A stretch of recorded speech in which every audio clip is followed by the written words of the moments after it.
Hello, everyone. Good evening, good afternoon, good morning, wherever you're at.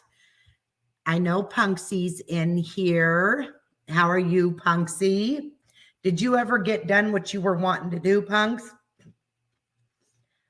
I need to see where I think Broken Justice wanted to come, and if Amanda was coming, I don't know. I'm checking on them right now, and we'll wait just a few minutes to see if anybody else wants to come. Are you feeling any better, Punksy? It really don't matter. I mean, if I don't have a lot of people, they may watch the replay. I think there's a lot of stuff going on. A lot of people are doing videos on the Idaho 4. And there's a couple other ones, but my gosh, a year ago, I researched, I was looking into the Watts case, and this one came up, and I couldn't believe what I was watching, what I was hearing, what I was reading in this case. And I said I wanted to do it, but there's just so much to it. And I just got on YouTube this morning and seen, I'll tell you about it later, but there's something going on with it. And I'm like, oh my gosh, I have to cover this. I never would have thought that, because this happened in 2016. Oh, let me put mine on vibrate, or it'll be going off all night. Yeah, Gypsy, my puppy. Oh, she's being ornery. Oh my goodness. You could probably hear her barking. Hold on just one second. I'm going to go get her and put her in her kennel for a little bit until Jim gets home.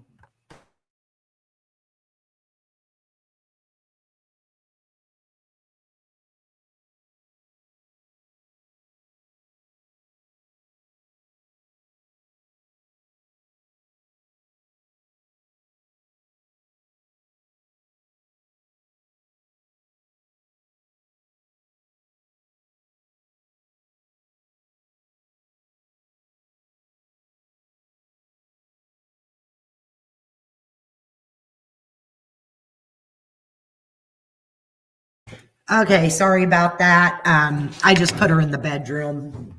She likes to lay in there and watch TV. I hate putting her in a kennel for very long, and even if I'm only on here for an hour, I don't like putting her in the case or putting her in the kennel.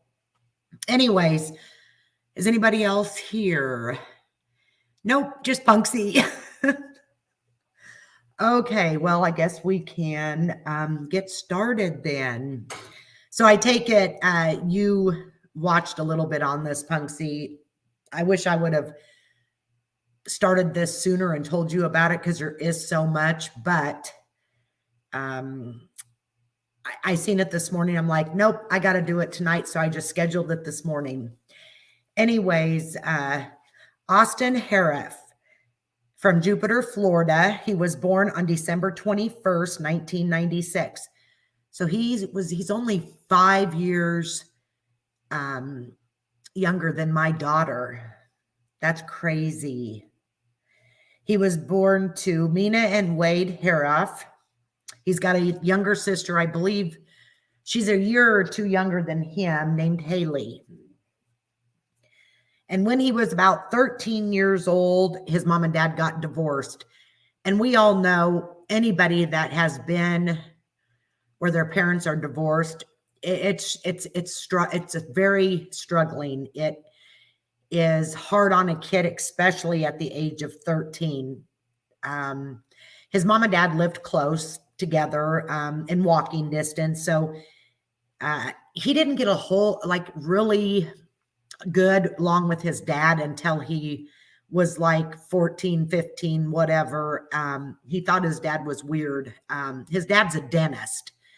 But then, plus he wanted him to go fishing, and Austin didn't like to go fishing. He liked to, hang out with his friends, smoke a little weed. The way I understood it, probably play games, whatever. But as he got older, he started enjoying being around his dad more. Like he would go to work with his dad at the dentist office, and he was just a normal kid at that time. He did have some depression every now and then. Nothing that I imagine any other kid don't go through at that age, especially when your parents divorce. I mean, divorce just totally impacts your whole world, especially, like I said, at 13. Okay, so I'm trying to figure out how I want to do this. Austin was a heavier weight kid, and he started losing weight, or he was trying to lose weight. And at the age of, I think he was like 16, 17, he started drinking a lot of alcohol. I mean, a lot for that age. And he couldn't lose weight. And he was into working out, losing weight. And so he decided he wasn't going to drink the alcohol, and he started doing keto. And I guess the high that he got as far as the alcohol goes, he decided, nope, no more alcohol. He started doing mushrooms, LSD. Gosh, I don't know. There's several of them that Molly, I believe is what it was called. Adderall. He would take Adderall. My question is where did he get all this stuff? Especially like the Adderall. That's a prescription. Devil's lettuce is what they called it. And as far as the Adderall, I don't know. Maybe he had some ADHD and was prescribed it. But my daughter was diagnosed with ADHD when she was like 7, 8. And the doctors really pushed for me to put her on some medicine, I think there was something, not Adderall, but there was something else. And I refused. Probably working in the nursing field, I know to me, Adderall, it's probably addicting. If you don't take it right, it can mess with you. And I took as my Caitlin as she's just hyper. I'm hyper, I wasn't going to let them put her on anything. And she's better, but she's not near as hyper ever since her accident. And I'm going to be doing a video on traumatic brain injury and what that does. I'm actually taking my daughter to a doctor down in Kansas City, Missouri. I'm getting off the subject of Austin, you guys. But this doctor hey, Christy, thank you. I'm glad you're listening. I know you're working. I know it sucks. I work too all the time, and I can't be in the chat a lot, and I hate it. All I ask is you push the like button. Hey, to the moon. Thank you for coming. Anyways, this doctor that she's going to see December 19th, just for them to evaluate her, is going to cost $4,500. I about shit my pants. But supposedly this guy has a 95% cure rate. So whatever happened with Caitlin in her accident, he swears he can fix this. So I will give up my house, my life to fix my daughter. Anyways, as far as going back to the Adderall and all that Austin was on, maybe he was prescribed it. I don't know. The reason why I'm saying this is later on in the video, I'm going to be talking about Austin's dad. At one point, he wanted to leave, and Austin's dad would not give him his keys unless he took a Xanax. To the moon, you're from Camp. Oh, yeah, you are. Yeah, it's about 2.5 hours away from me. So we're pretty excited to go. I've never been to Kansas City, so I hope I can drive there. That's all I'm asking. I'm scared to death. I can drive in Des Moines, but another big city, it's probably got all those 6-lane interstates and oh geez, or freeways or whatever they're called. Anyways, that's why I was wondering, where is he getting all these prescription meds at? Okay, so when the time this accident occurred, he had no criminal history, none. He started doing all these weird drugs because he couldn't drink alcohol and lose weight. He was actually keto. He was really into the keto. I like keto. I think keto's good if you do it properly. I don't know. I'm just not much into the keto anymore. Anyways, let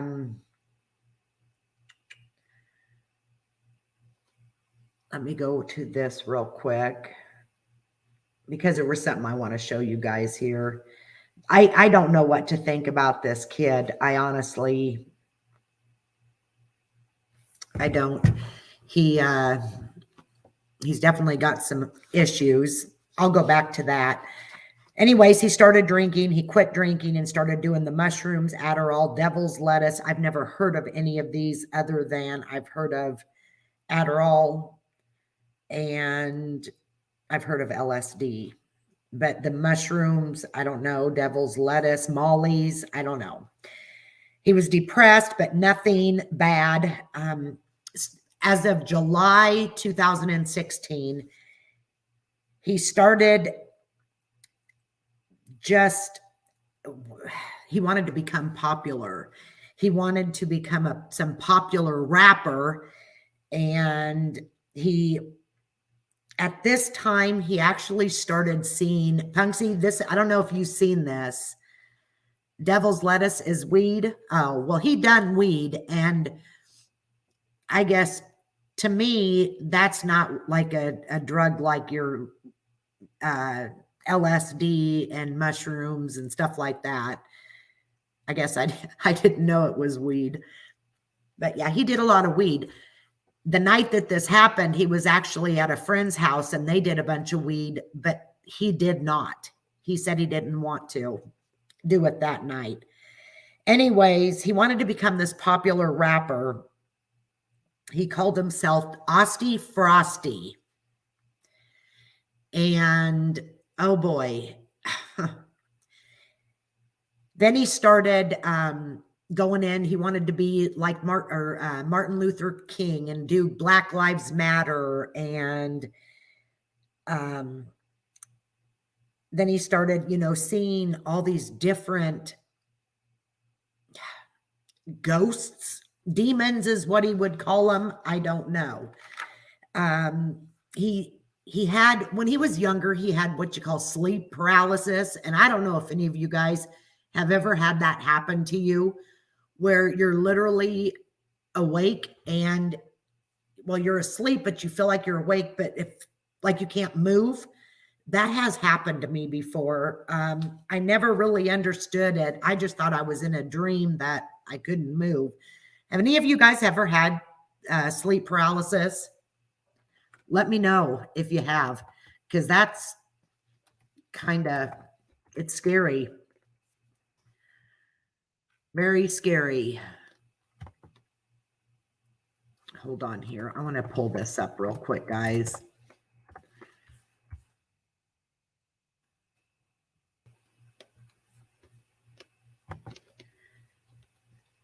I'm not watching the chat right this second, but I will here in just a second, guys. I want to pull up his videos from, just so you guys can get a feel of what he was like.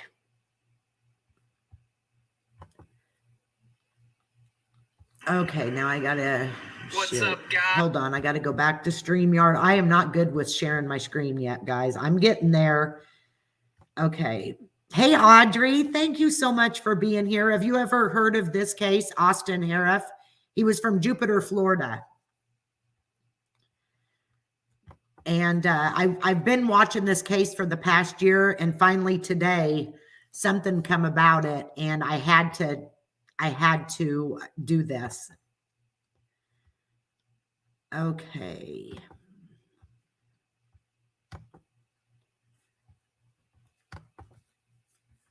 Can you guys see this okay? Guys, pulling a little Jason Genova, driving while talking, but that's all right.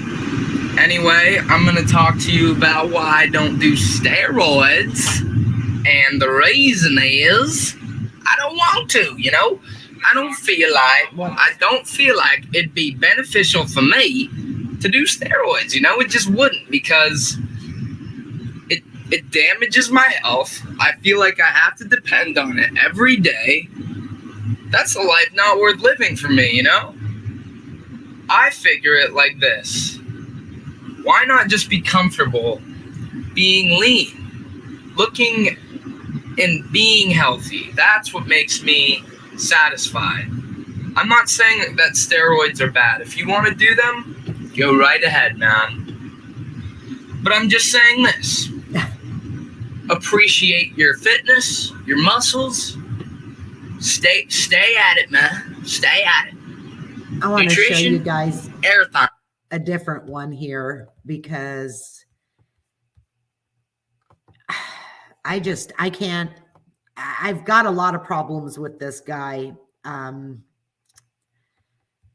don't know if he was a spoiled, rotten brat, or he really was like insane, psychotic.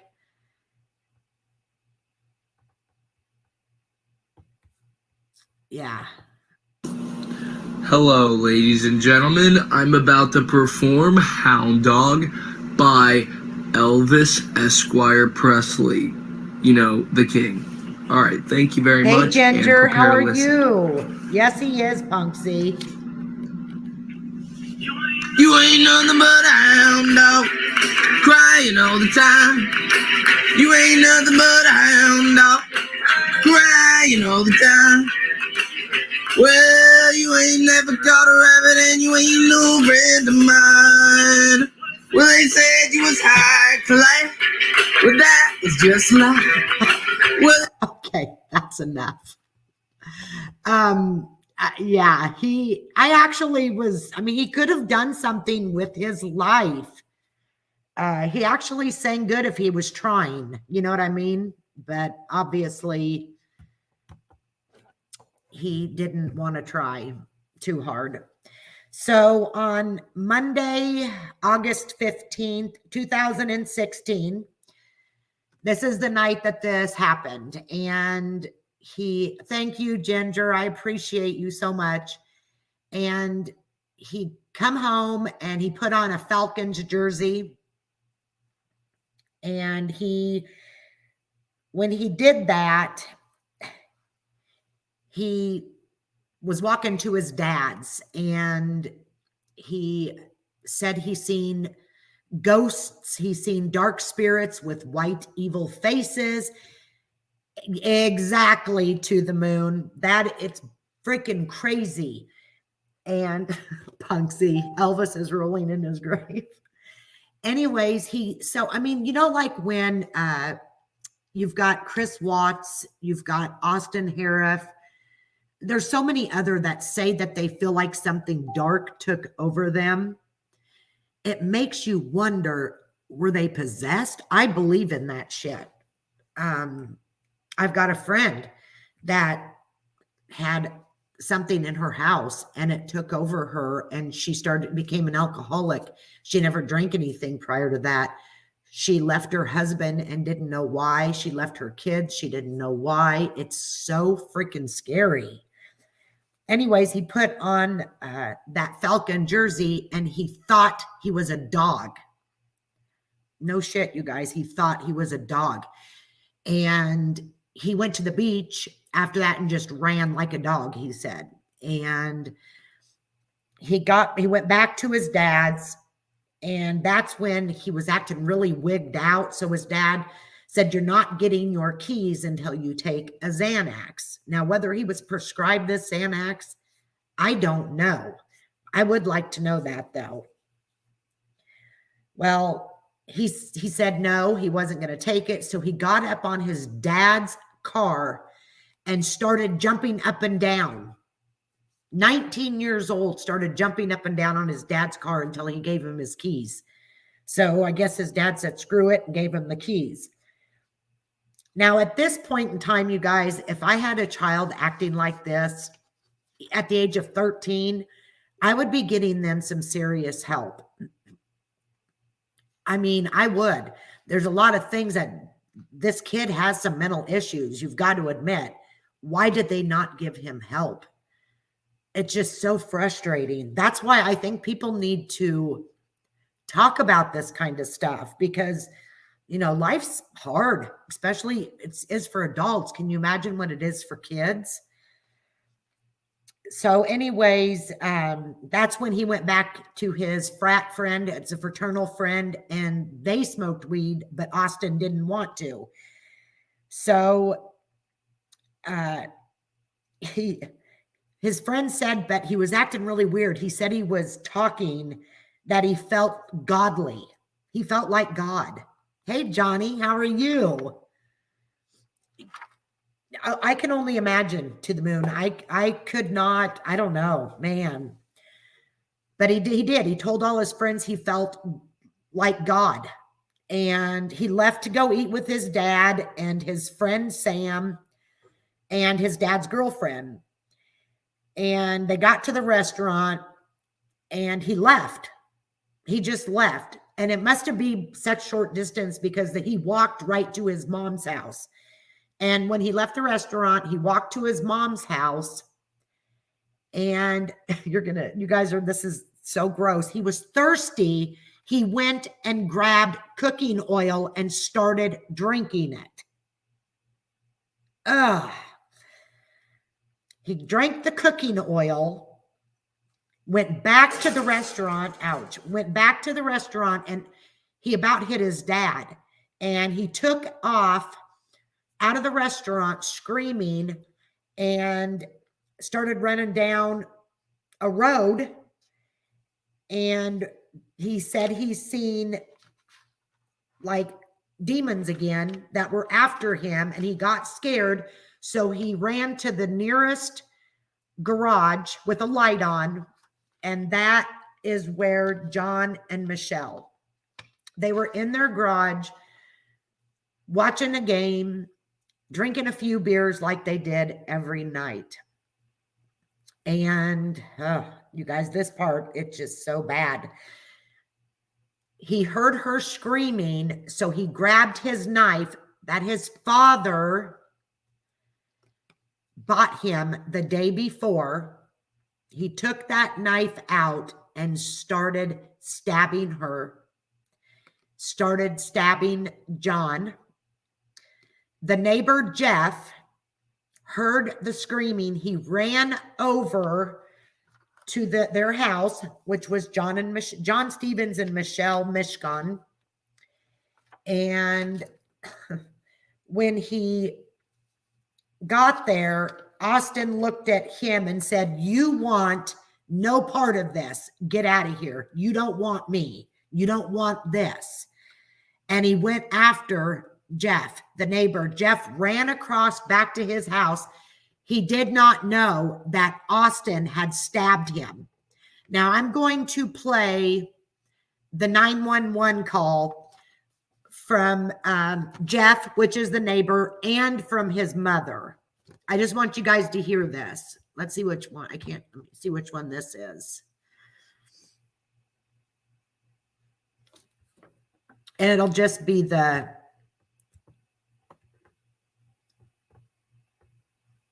let me stop sharing here.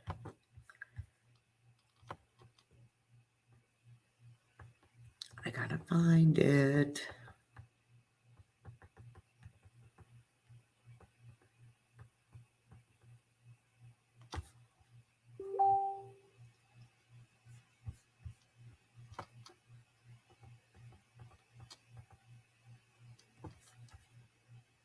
I gotta find the video, guys. Sorry.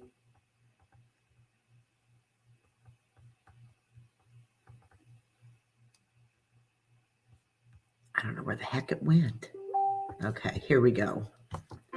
The crime is difficult to believe. A husband and his Actually, wife I do identified want as you John guys and to Michelle see this. Stevens Hold were on. enjoying Let me a share my warm screen summer's night again. watching TV when cops say they were attacked by a madman.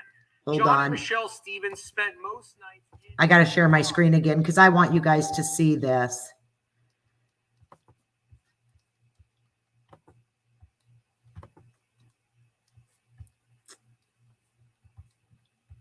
Okay.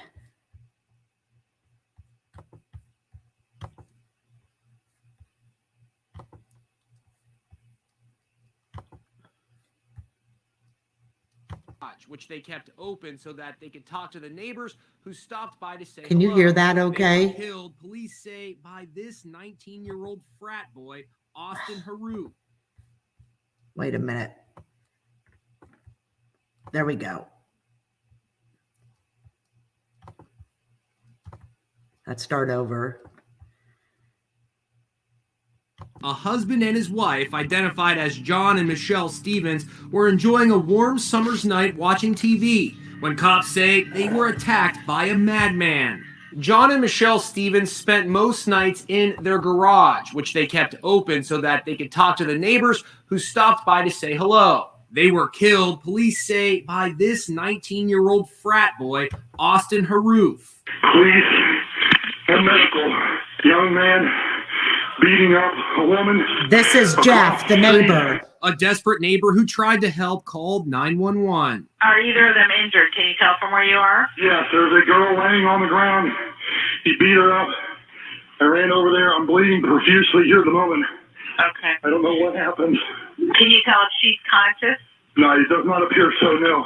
Police say when they got there, they found the suspect on top of John Stevens, and he was biting the slain victim's face. Police believe Harrouff was high on bath salts or another synthetic drug called Flocka. Police say he had superhuman strength.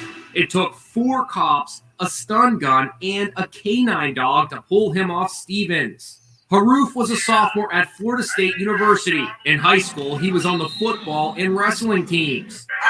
We found this video on social media sites that allegedly show him high as he sings about hallucinogenic mushrooms. I take a lot of shrooms.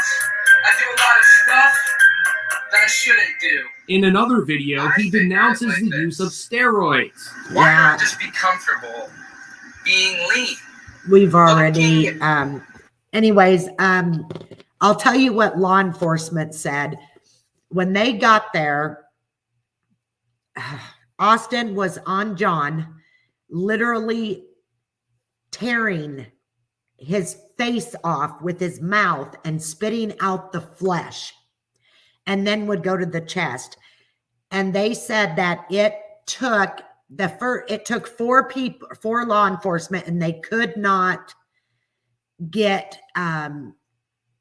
him off of him. And then they pulled out their guns, and he continued to eat this guy's face. Then they pulled out the taser, and they tased him. Nothing stopped him. Then they brought out the canine, and he fought the canine dog.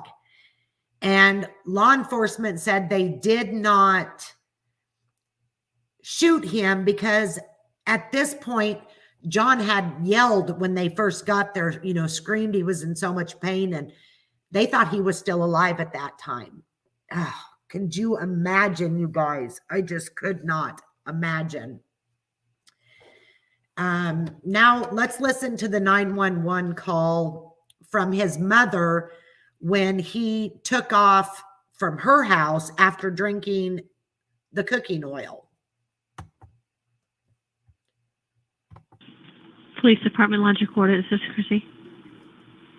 Yes, I don't know how to do this. My son, he's kind of taken off, and I'm concerned about his own safety.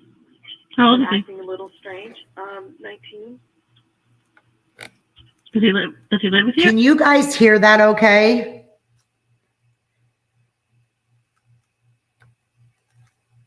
I just want to make sure you guys can hear it.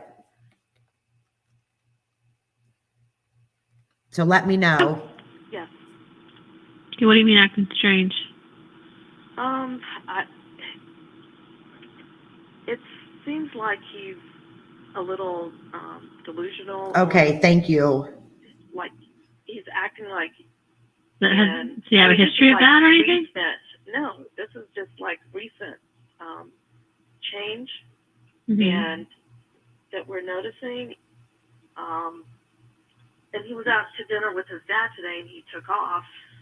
And we're just, he was with his sister, and he says, he feels immortal and like a superhero. So I don't know what's going on with him. Do you know if he's been taking any drugs or anything like that? Nothing. I've asked, and nothing recent Right. that I know of. So did he leave the house or did he leave from the restaurant? Where's he last seen it? The restaurant at And Duffy's. Which Duffy's is that? By I-95. And what city though? We dispatched for 5. Jupiter, I'm sorry. Okay, hold on. He wants to help everybody. He's headed. Well, last scene was going towards Island Way, going towards north of Church Street. Yeah. How long ago was this that he left? I want to say 10 o'clock. It's not 9:30. And he left on foot? Yes. He has no ID on him. His no phone. And where are you at, ma'am? I'm at home. 18421 Lost Lake Way in Jupiter. What's the street? Lost Lake Way.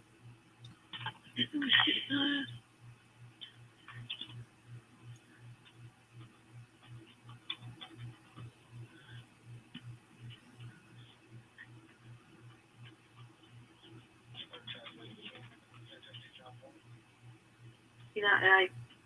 will say, I think the only thing he has on him is a pocket knife switchblade. Is that, where is that, your home is that in West Jupiter or the? In the Shores. And it's Loft, L-O-F-T, you said? L-O-S-T. L-O-S is in Sam, T is in Tom. Lost. Okay. Lost Lakeway, okay. Right. And your name, ma'am? Mina Harrouff.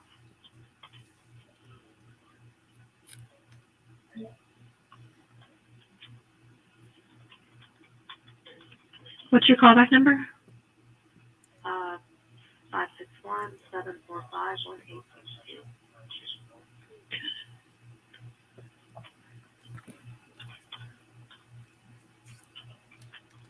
And he's never done this before? I mean, this is like something new? No.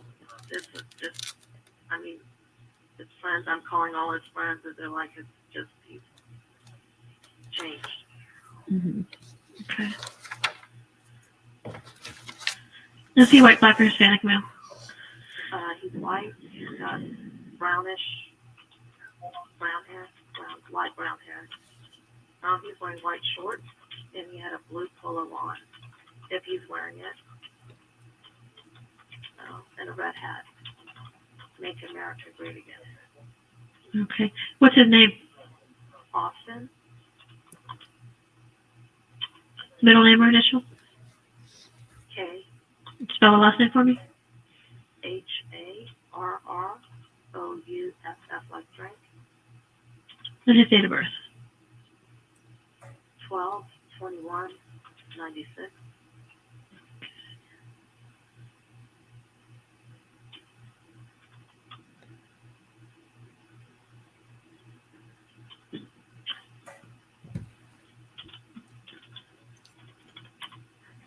All right, I'll get an officer by that can speak to you and see if they're going to put out a missing persons alert or what they want to do with it.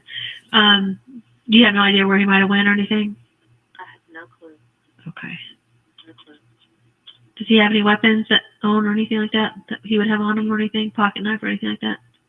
Yeah, I said he had a pocket knife, like a switchblade type pocket Okay. I think that's the only thing he has on. Okay. Yeah, he doesn't own any other one.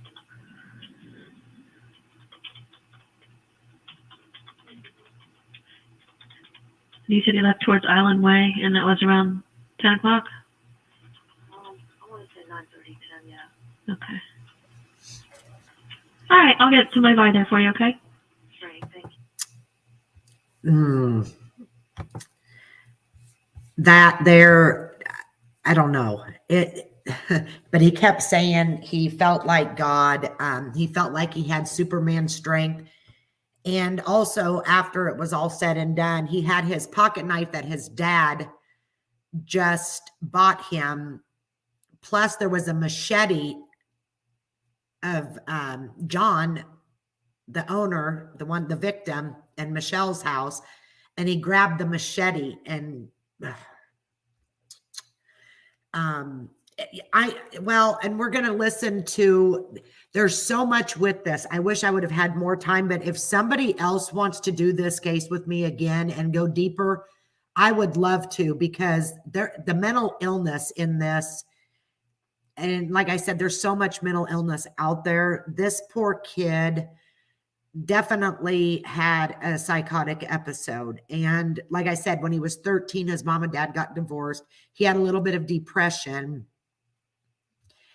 The night that this happened, they thought that he was on drugs, but it came back in the toxicology report, and all he had was a little bit of guys, I'm not stupid. The stuff that's in marijuana, THC or something, that's all that was in his system. That's it. And it was just a little bit of it. He didn't have the mushrooms and the LSD and the Adderall, didn't have any of that. Could be a one-time thing, could be repeatedly. Well, when I watched the victim, the sister, Michelle's sister, her impact statement today, like, she sends pictures of her and Michelle and their other sister, and he gets to call his mom and dad, and they, record every call. He's like, I don't know why these people keep sending me pictures of these triplets. I don't know these fucking people, blah, blah, blah. And she made a point to say, that's me sending pictures of my family, my sister that you took from us. And his mom and dad, you guys can go watch the phone calls, but he'll sit there on the phone and his mom and dad will say, you poor boy, you don't deserve to be in here. We are going to do what we can to get you out of here. Everything's going to be okay. You do not deserve to be in here. My poor baby, my poor boy. I mean, I get being a mother, and you get in that denial stage. But just like my daughter, since her accident, her whole behavior has changed, her whole demeanor. She's just so emotional, and it's going to cost me a lot of money to take her to this doctor down in Kansas City. And like I said, I would do what I have to get her some help. But let me see here. What's this one?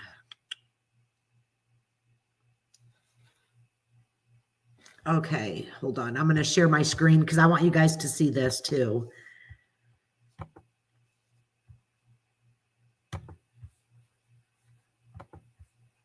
I mean, it's sad. How far into the garage did you come? Oh, this is Jeff. This is the neighbor showing exactly what happened. And when you were running up, did you see anything? He was standing sort of like this, and not that I actually saw Michelle laying here, because I just knew that she was there from seeing that from over there. He was standing her and basically standing over the top of her at the time. Okay, so she was lying on the ground. Yes. Okay, then what was the next thing that happened? That's when I got to be right there. He turned and looked at me and said, you want no part of this, you want no part of me, one of the two. And then from his right hand swung, and I was standing kind of like this, and whether I went to block or whatever, that's when he caught me there the first time. Okay, with his fist. With his right hand. Okay. And could only presume that there was a knife, not that I ever saw the knife, but presume that he had a knife in his right hand at that time, because that's the first hand that he swung at me. Okay, were you cut here? Yeah, right there, and several on my back. Okay, so he hit you with his hand, and what happened next? We then got into the little pitter-patter fight thing. It's not like, we were really going toe-to-toe. He was swinging, I was blocking, whatever the case may have been, because we're standing right here. In the meantime, I was able to get a hold of his shirt. When I yanked him like that, he lost his balance and he went down to the ground right there face first. At that particular point in time was when I realized, because when I threw my head, I could see blood, and I saw blood on the ground, and started doing this. And Oh, shoot. I don't know why I did that. I'm sorry, guys.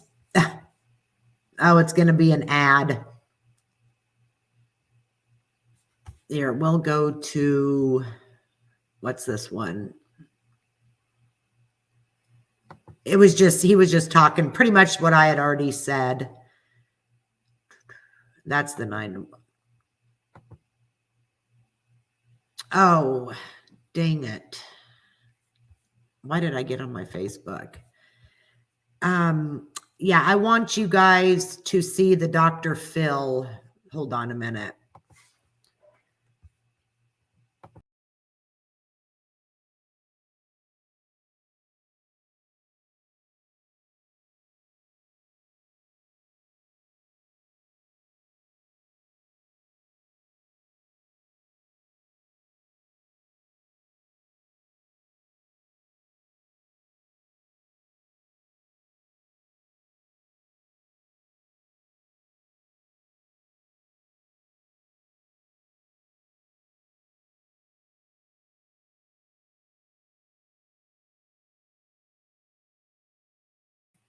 Sorry, guys, I knocked myself off. Anyways, I want to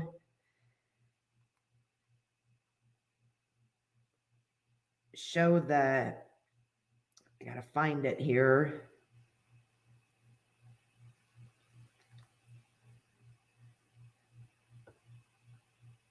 Because I want you guys to see the Dr. Phil. It's a whole episode, but I'm just going to show you a little bit of it.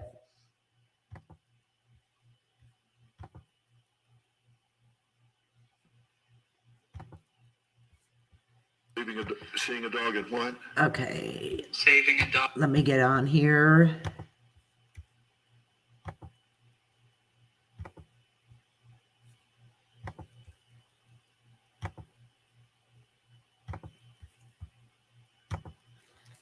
Okay. Dog and hijacking their car, and then it's a blur. Right. Have you seen a picture of this couple Yes. since the incident? Yes. When you saw that picture and realized that these were the people that this has happened to, how did you feel? I felt terrible, and I really don't have words to explain how I feel. It's like a nightmare.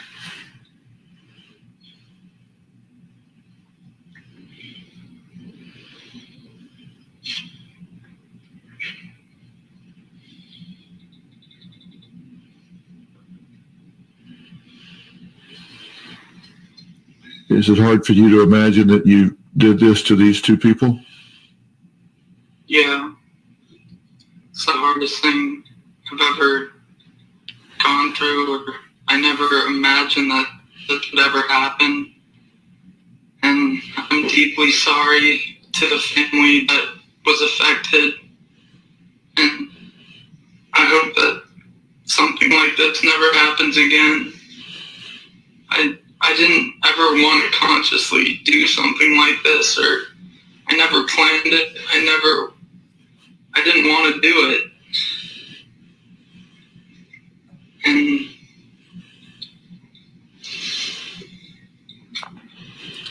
like, I don't know what to say. If their family members are watching this right now, what do you say to them? Look into the camera right now, and if they're watching, what do you say to them? I'm sorry for their loss, and I hope that you can find it in your heart to forgive me. And I'm so sorry, and I never wanted this to happen.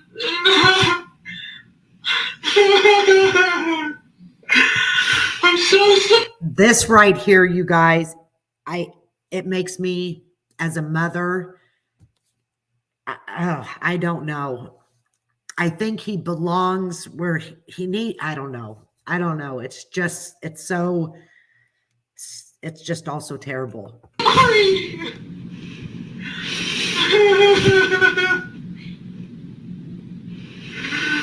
It's like a nightmare.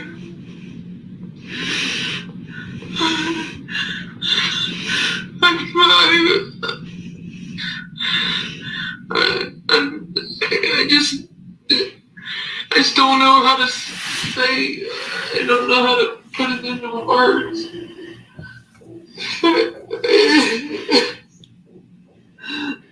I never wanted this to happen.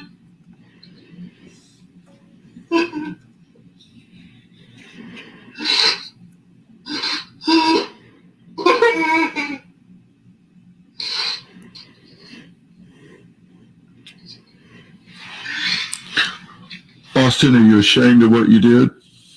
Yes.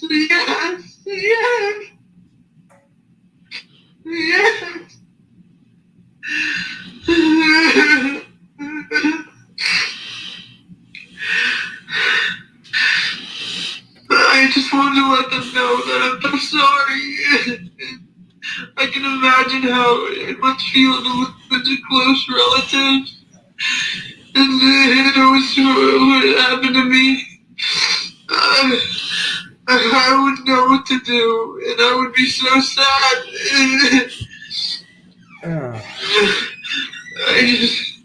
I'm just so sorry. Sorry, guys. My daughter came home and opened the door.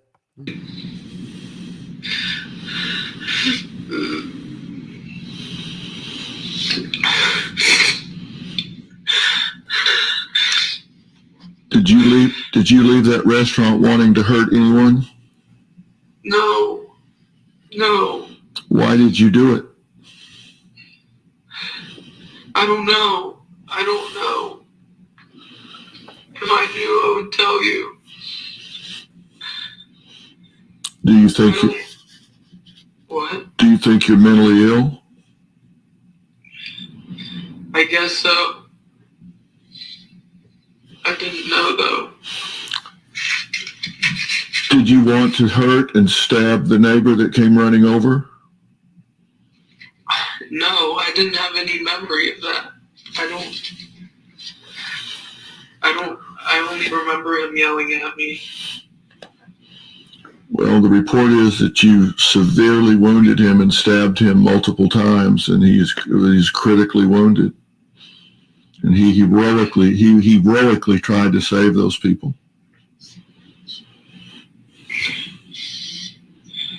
I don't remember.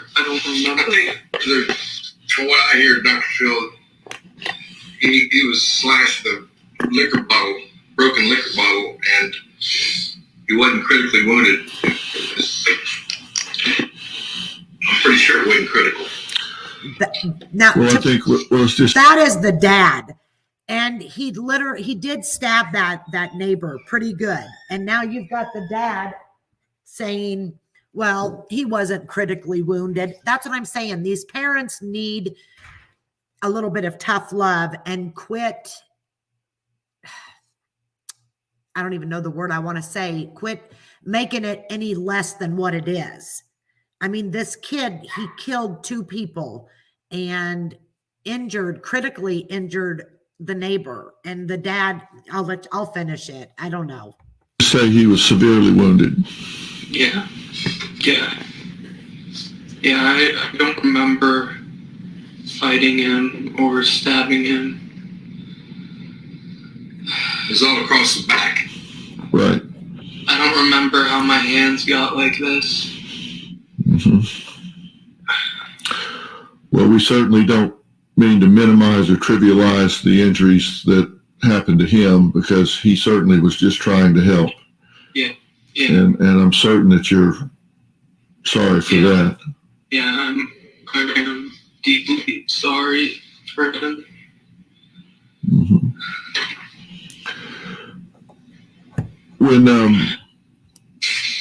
When you went in that garage, did you drink something in that garage that you found there? I don't want to talk about that. Mm-hmm. I can't talk about that. Uh-huh. You had severe burns to your esophagus, right? Yeah, listen to this, Yeah. guys. And do you know what caused you to go into a coma? I didn't know. I didn't know at the time, but I guess I know now. Mm-hmm. And what have they told you caused you to go into the coma? Whatever I drank. Okay. And yes, Wade, go ahead. Wade, go ahead. The psychologist is coming up in 5 minutes. Okay. All right, we'll be done by then. You just tell me when we need to click off, okay? Okay. You felt like you had some superpowers and that you could read people, right? Yeah. Okay. I don't know if Dr. Phil ever goes in to say what it was that he drank in John and Michelle's garage after killing them, but he drank bleach. So not only did he drink the cooking oil, he turned around and drank bleach, and it burnt clear. He was in a coma for that, but it burnt his esophagus. Oh, thank you, Punksy. Got the whatever they are, bots or trolls or whatever. Thank you for getting rid of that. Okay, let's finish. And did you ever remember putting yourself in harm's way by stepping into traffic or anything like that? Well, when I was walking alone to my dad's house to get my car, I remember like walking in front of cars and stuff like that. I don't know why. Mm-hmm. So, in looking back, you recognize that there has been a period of time, weeks, even months, that you have been losing touch with reality. Yeah. That you've had paranoia, that you have had ideas of grandiosity, superpowers, being worshipped, godlike. Does that medicine to the moon, or not medicine, that flocka, does that make people lose, does it make them hallucinate and think that they lose all reality? Diana McKen, I wonder if it almost looked fake. The more I watched it, almost looked fake. 19-year-old, he's scared, probably, I don't know, but he definitely don't need to be walking the streets. And what that attorney said today is he's already served 5 years. He'll probably be out within the year. Sorts of things that have gone on with you. And this wasn't something that just happened one night. This was something that's gone on with you for a period of time.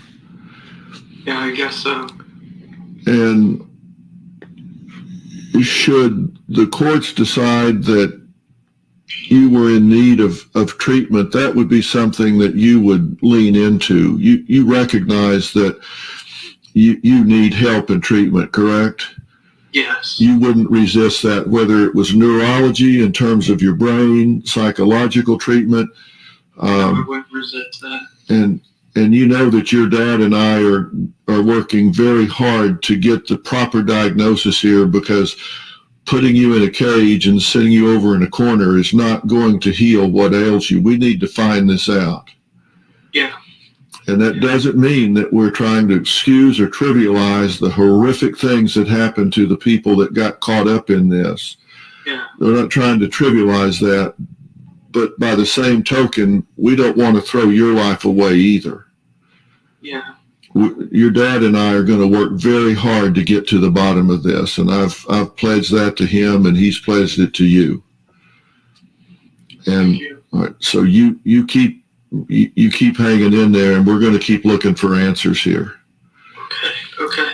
And I thank you for asking me to call you. I'm glad I did, and just know that your dad and I are standing shoulder to shoulder here working on this. Thank you. All right. Thank you, Dr. Bill. Thank you, Wade. We'll talk to you soon. All right. All right, bye. You know, there even on it was either Law and Crime, that one attorney, well, I don't know if he's an attorney, but he deals in law, whether he's defense, prosecuting, I don't know, but he said that he thought Austin was a spoiled, rotten little brat. And the victim impact statement that Michelle's sister read, oh boy, she let him have it, and he wouldn't look at her. And she kept saying, you look at me, look me in the face. I mean, yeah, Punk, see, we talked about this today. He does not need to be out. He just doesn't. He needs to be locked away for life. But he got off on reason of insanity. I mean, we can all agree that he's got some psychotic tendencies there.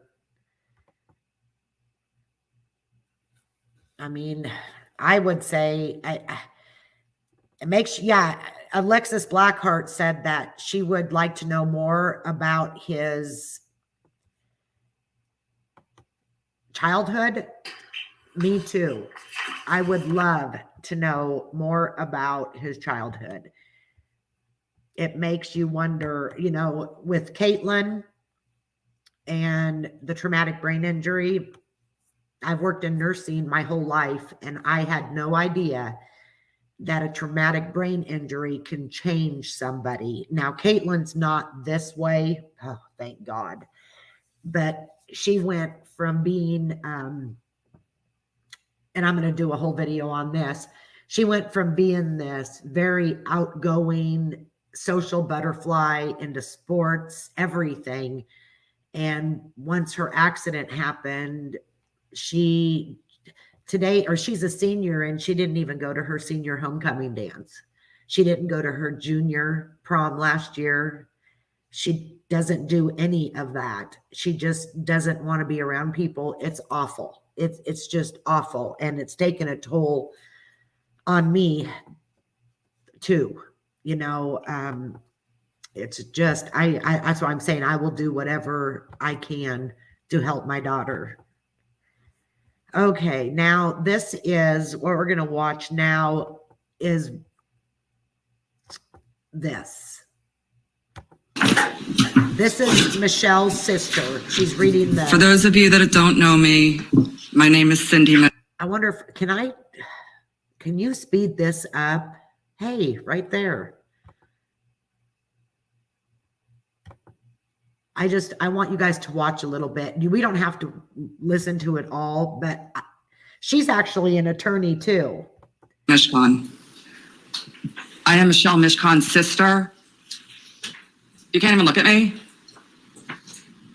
Ma'am, if you'd like oh, wow, okay.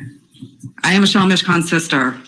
Yeah, the advocate, you guys, she did not find out until either this yesterday that there was not going to be a trial, that he was getting off with reason of insanity. There was no advocate for this family, none. Just listen to what she says. I was livid. And the people in the chat, when they was playing this live, if I could have went in there, I would have probably throat punched every one of those little witches in there, because they were calling her she reminded them of a Karen. Her freaking sister was murdered. Just unbelievable. And John Stevens' sister-in-law. I started writing my victim's impact statement a long time ago, at a time when I was naive enough to think that there would actually be justice. At a minimum, a trial. And at a time when I thought you might actually care to hear how you destroyed my life and the lives of my family members. In my statement, I told you all about my sister Michelle, about her amazing blue eyes, about how she too went to Florida State, about how we were only 16 months apart and best friends, about how she used to rub my stomach for hours when I was debilitated by terrible stomach aches as a child, and how I bought a house in Jupiter so we could grow old together, sitting on my patio watching the boats go by. Those are just some of the things I was going to tell you about my amazing sister. But that was then, and this is now. Hey, Broken Justice, Punksy, can you please, if you guys are in here, drop To the Moon's channel and Johnny Kramer's channel while we're listening to this? Anybody that has a channel, can you please drop it for me? Drop the link. Everything changed for me a long time ago, just as the ink dried on my heartfelt victim's impact statement. Punksy, you can drop your own. Everything changed, not because I miraculously recovered from the excruciating emotional pain you caused me, but because I started listening to your jailhouse calls and quickly realized that you were intent on causing me and my family even more unbearable pain. I quickly realized from listening to those calls that you don't care about how your actions have affected me. You don't care about how your actions have affected my family. You don't care that you murdered my parents' firstborn child. You don't care that you don't care about anyone but yourself. In fact, the only victim that you and your family see in all of this is you and the Harrouff name. So what exactly did you and your family say on the jailhouse calls that led me to this conclusion? Well, for starters, your parents repeatedly told you over and over ad nauseum that you did nothing wrong, that you have nothing to be sorry for, that you are a good boy. It's then a toss-up for me between two statements that were the hardest for me to hear. It made me realize that you just don't care. I have a question. If I'm quoting, am I allowed to use a swear word? That would be me. I'm going to repeat that then. It's then a toss-up for me between two statements that were the hardest for me to hear and made me realize that you just don't care. The first was having to hear your father refer to Michelle.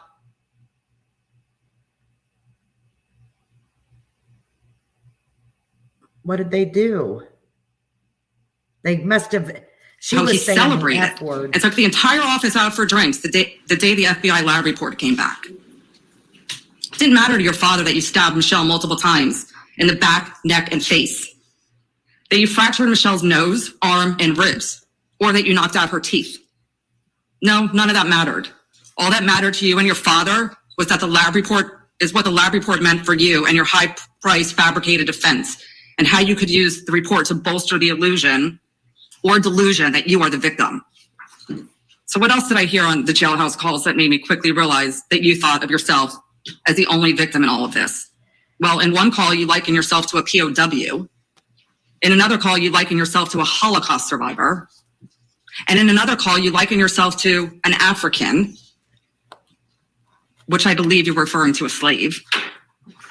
Is it really so hard for you to understand that you were just a cold-blooded murderer, not a victim, and certainly not a POW, Holocaust survivor, or slave? Like, how insulting can you be to the real victims? You are disgusting. And how terrible has it really been for you while waiting for your day in court? Well, when I was still listening to the jailhouse calls, you were fed 3 meals a day. You had your magazine and newspaper subscriptions delivered to you. You had your own toilet, your own shower, and for good measure, your own personal phone to use all day long, which you did. You also had a new girlfriend, and let's not forget that you had your weekly care packages from mommy. Listening to you refer to yourself as a POW, a Holocaust survivor, and a slave reminds me of the game on Sesame Street. One of these things is not like the other. So after listening,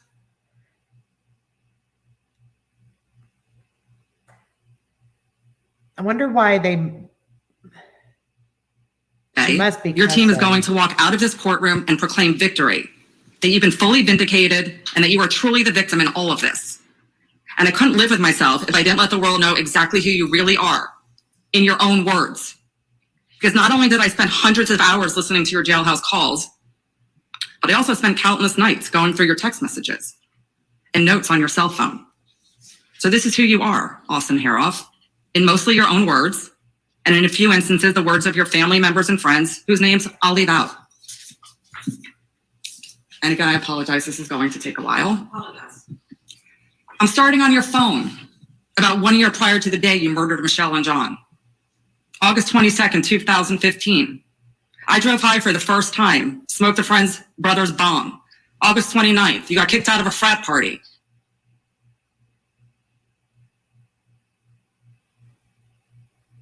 I don't know why it keeps going out like that. August 30th, we're going to smoke now. September 11th, and these are all just different texts.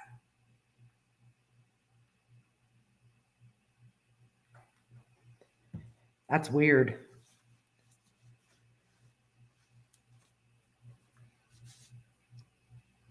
I don't know why it's doing that. And did meth.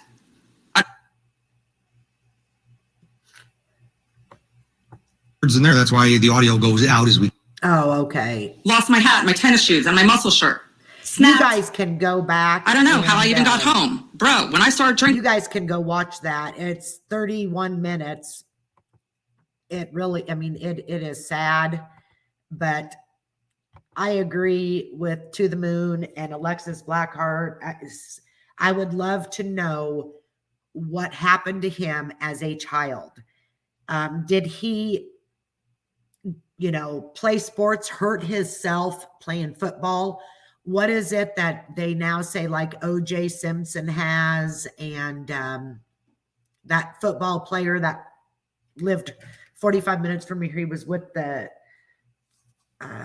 Iowa Hawkeyes, and then he went on to the Pittsburgh Steelers, I think. He committed suicide, but after his mom is a dentist 20 minutes from me, and she said that she donated his brain to the university, and they said he had that. You know what football players have? People that commit murder or suicide. Oh, come on, guys.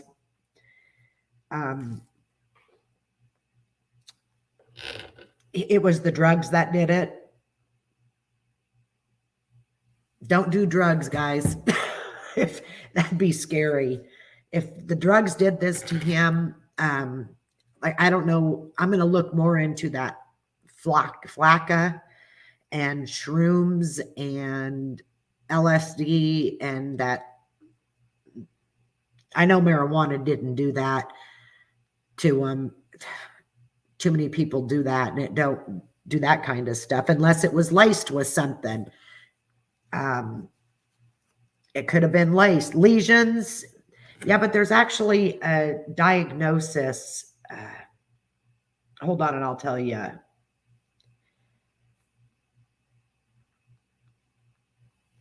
They said the first person that they said was O.J. Simpson, but that could be just an excuse too. CTO, chronic traumatic encephalopathy. I didn't think that was it.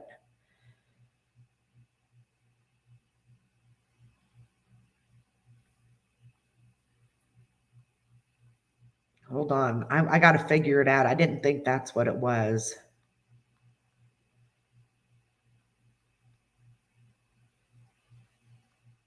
That they send all these kids or all these football players to their, they can't test them if they're alive, but they swear that's what OJ had. It was from too many concussions or something. Why can I not think of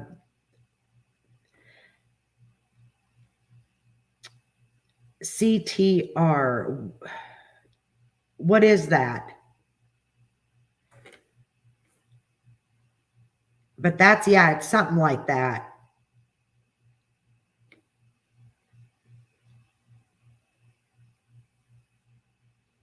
I don't know. Anybody want to come up and talk about this?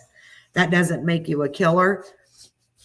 Well, whatever it was that Nash was his name, I think. His last name was Nash. He was from Oskaloosa, and he played for the Iowa Hawkeyes, and then went on to not the Pittsburgh Steelers, I cannot think of his name right now.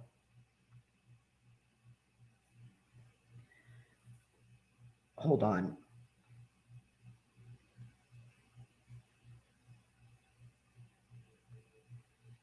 But they say he committed suicide.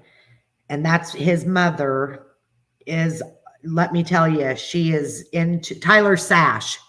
Tyler Sash was his name. And just look at him. And CTE, you were right, to the moon. Yep, CTE is what he had. And he committed suicide. He changed. He had so many concussions. And not the Iowa Hawkeyes, but the NFL team, I cannot remember which, New York Giants. He actually had a concussion, and they put him back in the game, and he was never the same after that. So I don't know. He ended up, like I said, committing suicide. I'm going to drop the link if somebody wants to come up, because I think more stuff like this needs to be talked about than all the crappy stuff that's being talked about. People need to wake up. I think a bunch of us, come together as a community, and I think we could actually do some good. Like this kid having, this psychotic episode, because I don't know, but they said that they tested him and nothing showed up other than a trace of that TCH or whatever that stuff is. But in that victim, there's to the moon. Yay. Hi. Hi. How are you? I'm good. How are you? I'm good. I'm like on this rabbit hole now. Yeah, it's crazy. Yeah, it is. I talked about it a long time ago, and it never had been I was waiting for, the trial to start, and then I found out this morning there was going to be no trial. Yeah, it's legit insane. Legit. Yeah. So what is Flocka? It looks like he had like a decent life. I mean, dad a dentist, mom's a pharmacist. Yeah. He was pre-med. Yep. And then went on to be into biology. Yeah. Well, that's pre-med. I mean, you go into biology when you are pre-med. So, but yeah, I mean, it looks like he was, trying to do a little something. He looks like sounds like he got caught up in partying, which is a college thing. I mean, I don't know if he was currently attending college. He was actually home for the summer. Okay. He was a freshman. Well, so Flocka is really, it's actually like crazy, because I know it's like it was super popular in Florida. Even I mean, really like about, let's see, probably like even as far back as like 10 years ago. I remember flying into Tampa on my way down to the Keys and going into like Little Haiti. They call it Little Haiti. And like there was a lot of people on what they called Flocka. And I was asking the Uber driver or the cab driver, I can't remember if it was Uber or cab, but I think it was just a cab. And he said, yeah, it's called Flocka and it's like bath salts and da da da da da. And well, there's been many stories about these people on bath salts and this Flocka, like having psychotic breaks and having like cannibalistic tendencies. Oh my gosh. I just could not imagine. It seems like a lot of times I've heard of a lot of things going on where it's like really focused towards like the crimes have been like they get naked. They're like usually naked and they, are out in the streets. And I know it used to be a thing. Like it seemed like every other week somebody was showing up to a daycare high on Flocka. This was years and years ago. Like butt naked, high on Flocka. Like that happened a couple of times, but in Florida, it was like a really popping thing, I guess, at one point. So I don't know if it is now, but I have never heard of that. Now I've heard of the bath salts and stuff, but never that. And even if you're not currently high on it, it can like have residual effects to where it can like manifest some psychosis and psychotic breaks. So, and as described, it says he was basically under an acute psychotic break. Yeah. And that could be like, it even explains that could be a once in a lifetime deal, or that could be, repeated. And that's like scary. Now, do you believe in like demon possession? Well, I will just be completely honest. I mean, I think that what opened you up to those kind of possessions is the use of substances. Yep, I agree. I agree with that. I don't know if you heard me, but I have a friend that she was married to her husband. They had a beautiful home. She had a great job, 3 amazing kids, perfect life. And once they moved into their house, she seen shadows everywhere and she just felt something weird. And one day she woke up and told him she was leaving, wanted a divorce, didn't know why, still today. Oh, it's just, one of these days I'm going to get her to tell her story. She's actually a friend on YouTube and she don't want people thinking she's crazy. And I'm like, I think a lot of people, but she turned in to an alcoholic and she moved into this apartment and she started dating this other guy and the shadows were there too.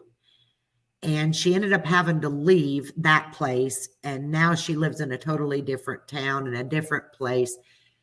And I think in the last 3 years, she's seen something twice, but she's dealing with a lot of, mental health, mental issues too. It's just sad. It's so freaking bizarre to me. And I'm a believer in all things are spiritual. I mean, I really truly believe that there's spiritual warfare constantly surrounding us. And if you're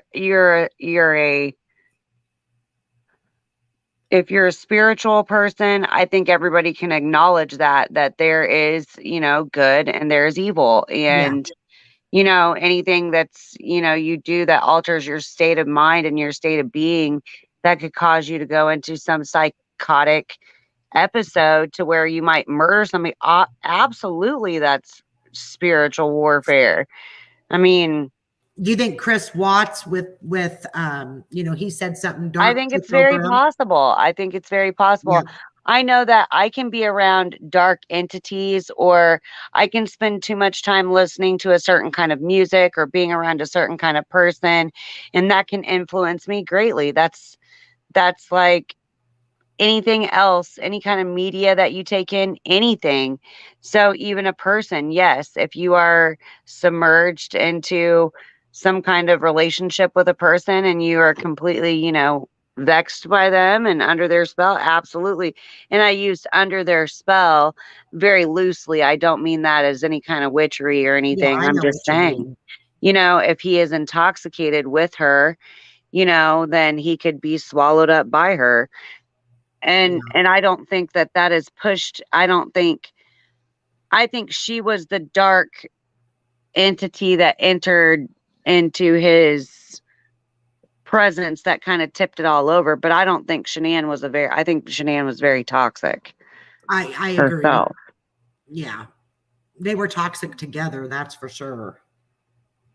Well, I think he just allowed her to just walk all over him as a doormat. So, and I think eventually he just snapped the fuck out. That's what I think happened. I think it was a male version of snapped. Truly, with Well, he Chris got Watts. with someone that, adored him and asked him his advice. I can see.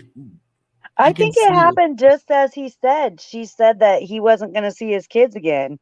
And I think he snapped out and choked her out, and the kids walked in, and I think one of them walked in, so he wasn't going to kill him, but he realized, what am I going to do? So I believe he did it just like he said. He killed him at the oil site. I believe that. Gosh.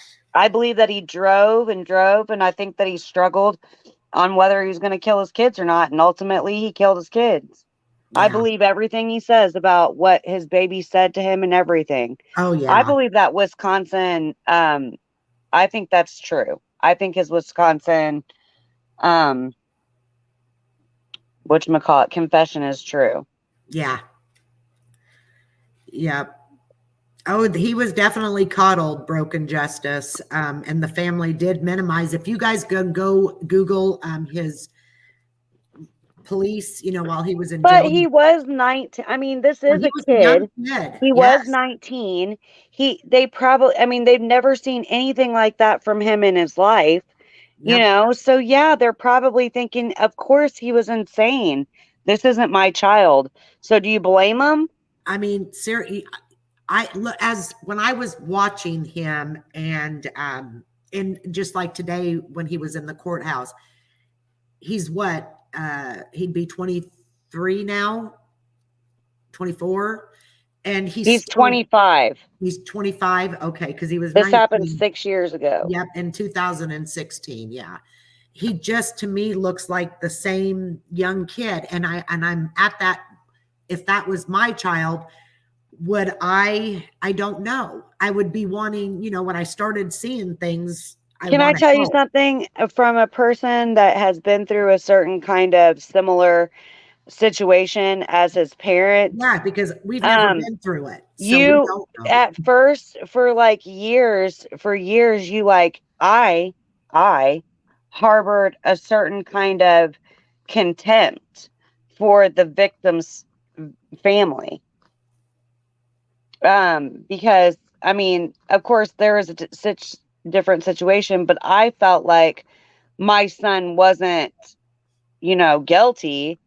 And what he was guilty for, he was redeemable because he had came forward and did the right thing. Well, that was my perception. That was my opinion. Yeah. Nobody gave a shit about my opinion, but when it's your kid, it's your kid. Yeah. And they are seen something that is out of the usual. I mean, she had called the police. Yeah. I get where they're coming from. This kid was off his rocker and they noticed it. And I think that's a good reason why he did get the insanity thing because, and didn't have a trial, because there's a clear timeline between the parents, the law enforcement, and everything while he's doing all this bullshit. Now, will that flocka cause Superman strength? like he Yeah, had. I mean, it causes you to be, it's a psychotic episode. I mean, any psychotic episode can lead you into some kind of superhuman strength. I mean, and here's the thing. I'm not sure. I don't know what kind of testing they did on this toxicology. I haven't dug into that far, but it is not like Flocka isn't regularly tested, you know, for any kind of like urinalysis or panel drug test. So I'm not sure upon drawing blood if it's even traceable through blood. I don't know what kind of toxicology they did on him. I know And Michelle's it's only sister- present in it's only present in your system for 3 days through urine. Yeah. Well, I know Michelle's sister, who's a lawyer too, said that, yeah, the toxicology report was negative, but I want to know what you didn't test for. So there's got to be other things that they could have tested for. They just chose not to because that drug is like, I'm telling you, it's known to, there's many cases that have this involved, like the cannibalism. And there was another guy that attacked another man that was on bath salts, which is similar to Flocka, the same kind of drug, and he ate somebody's face off. That guy, I think, survived though, but like he did that in the middle of the street, just attacked him out of nowhere, ate his face off. And I think it was down in Florida too. It was in Jupiter, the same place as where Austin's from. Yeah. I mean, so there must be a lot of Flock. I forgot about that. Wow. That's just, now would that cause him to be so thirsty that he didn't know what he was drinking, like the bleach and the vegetable oil? I mean, they're out of their mind completely. Like if you were to see them high, they're like standing on the street like zombie. Literally they call them zombies. It's the zombie drug. They literally look like zombies. They're like, they move like zombies. Very like mechanical, weird, you know. Wow. Movement. I've got to look more into it. Yeah, it's very freaky. It's a very freaky thing. So I would look into it. And like I said, not only that, like you don't have to be high on it at the current time for it to have a residual effect where it could throw you into a psychotic break or some form of psychosis. I mean, it's like wet. It can permanently, mess you up. I just know that drugs are scary. The police chief here in Albia, about 5 years ago, maybe 4 years ago, there was a 34-year-old guy from La Villa, which is 9 miles north of where we live. And he was going through a divorce and he was really, really upset, crying. And his friend said, let's go to a party. And they went to a party somewhere in Des Moines. And he did not drink and do anything. But that night he was so upset. I guess they were, drinking and maybe doing some drugs. And somebody gave him, I don't know what drug, but it was laced with that fentanyl and he freaking died. And his mom and dad come in the store, oh gosh, maybe a year later, and was saying he didn't do drugs. That was not him. And I'm thinking, most parents don't want to admit that their kid's doing something. And Brad come in and he's like, Allison, they did a toxicology and the only thing that was in his system was that. And it was that synthetic fentanyl. And I mean, it's so scary. It just, what do you do? I tell my kids, don't touch anything. Don't drink anything that you didn't open. I mean, you just don't. Well, apparently they've gone as low as to put, I guess, fentanyl in like marijuana. Which, to be like frank, like this year last year they passed medical marijuana in my state. They're supposed to be doing that here in Iowa too. This year they passed recreational. So recreational will be available to everybody. And I think like early next year, I'm not really sure, But I think that was a big push for them too because of the fentanyl epidemic. Well, And even people that, were smoking marijuana were getting, hit with it. But I guess, I don't know. I've heard many different things about fentanyl, and I've heard you could overdose just by touching it. yeah, But that's then why cops, they wear gloves. They have to, because if they touch it, they can die. it's insane. I knew somebody, actually, the person that I was dating that unalived themselves earlier this year. He actually did like cleanup for OSHA and stuff, and he would go to prisons and stuff, and he had just done a cleanup on a jail here locally that they found fentanyl in, and it was like a big thing. I mean, they had to go in hazmat and everything Yeah. for something that he said was never visible to the eye. So I was like, that's very weird. Yeah, Broken Justice, her son went to prison for 17 years and he was innocent. Could you imagine? Yeah, that's horrible. Yeah, he just got out a couple of years ago and doing really good. He's got a good job and I mean his own place. And I just, I see so many people. Have you ever heard of that Todd Mullis case from here in Iowa? They called it the corn rake murder. Yes, that is a very interesting murder. I'm going to tell you right now, I actually talk to his mom's best friend all the time. And there's some things coming out with that. And the attorneys cannot say what it is, but they've actually went to the red shed and they've got evidence now. Now they have to, because he lost his appeal. I actually watched your content when you did this. And I thought that I didn't think he was guilty. No, he was not. It was an accident and they've got proof now.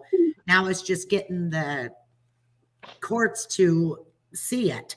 That's insane. But yeah, I mean, like I told Jim, if him and me, were together and something happened to him, they would look at my phone and they would think I freaking killed him, as much freaking crime stuff I watch.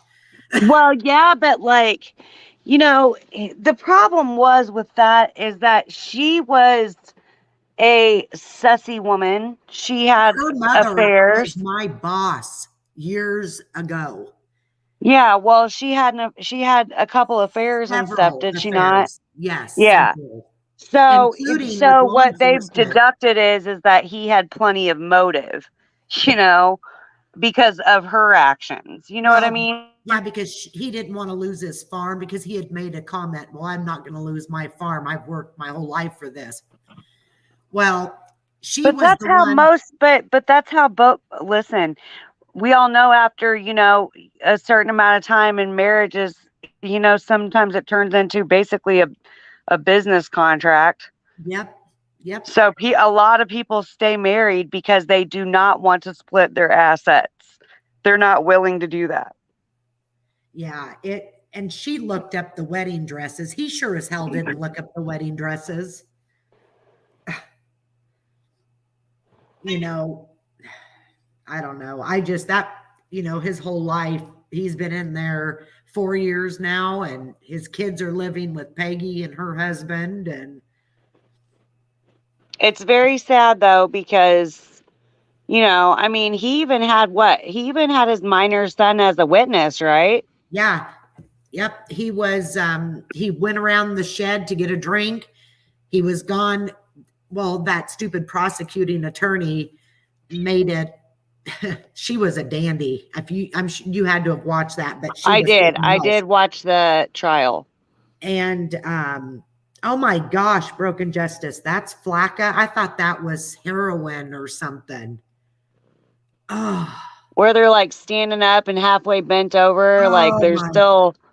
I did not realize that was Flacca that caused that. I thought it was heroin.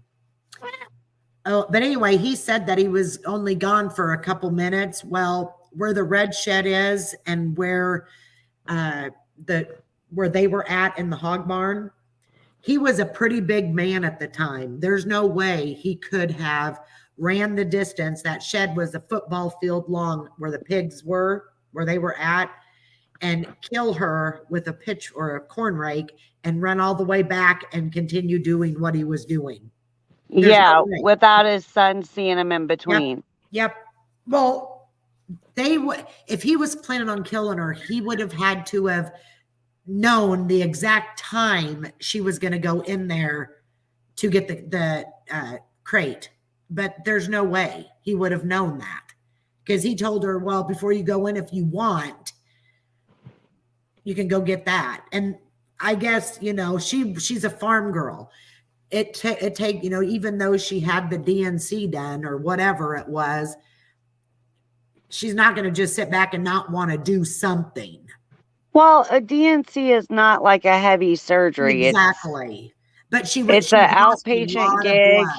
After it, you're just pretty much like on your period with mild cramps. Yep.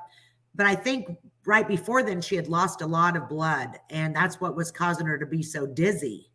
Yeah. And she was dizzy. And I guarantee you what happened, because it happened with somebody else. They went to reach something. She lost her balance, went back into the corn rake. And I don't think the other 2 puncture wounds was the corn rake that if you go look at the jacket, I think she may have pulled it out and then it caught again. Because they said there was 6 holes and there was only 4 prongs to the corn rake. It's ridiculous. That woman there was she was awful. And did you ever listen to the 911 call? I did, but I don't quite remember it. But it didn't match that he was beside himself, wasn't he? Yeah, he was breathing and he was like, she's so cold. She's so cold. And she said right before the last day, she played a video and she says, did you not say, go to hell, cheating whore? And he was like, he was saying she's so cold and counting while he's doing CPR. And it's kind of like what we deal with now. Somebody says it enough, people are going to believe it. People are going to think that it's true, right? That's what happened with so that. the prosecutor said that he was saying she was a cheating whore. Yeah, go to hell, cheating whore. But he was really counting out and saying she's so cold. Yep. Insane. Oh yeah. Yeah, it's it doesn't, you can tell that he's not saying go to hell, cheating whore. Yeah, while he's on the phone with the dispatcher. I mean, for God's sake. Yeah. Yeah, you guys will have to go listen to that, because that is a very interesting case. So he exhausted his last appeal. Is that what you just said? Yeah, well, he just appealed it now. And a couple months ago, I think in July, and they denied his appeal. It's sad.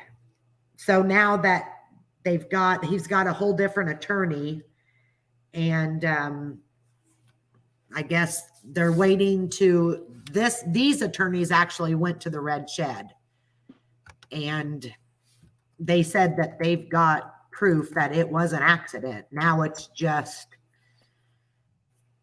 finding, getting the judge or a judge or something to overturn. They have to go through the Supreme Court. Huh. Yeah. All right. Well, I'm going to jump down from here. I'm going to go to bed because I have to be up for the work in the morning. But thanks for letting me up. I'm glad I stopped in. Yeah. Thank you. I appreciate you coming up. You Absolutely. Have a good night. I'll talk All right, to you honey. later. Bye-bye. Bye. Yeah. Have you guys ever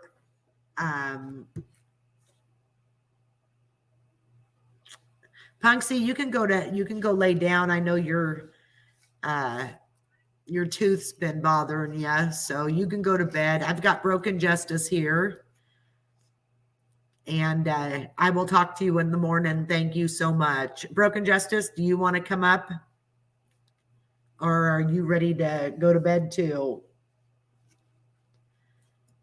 It's whatever you want to do.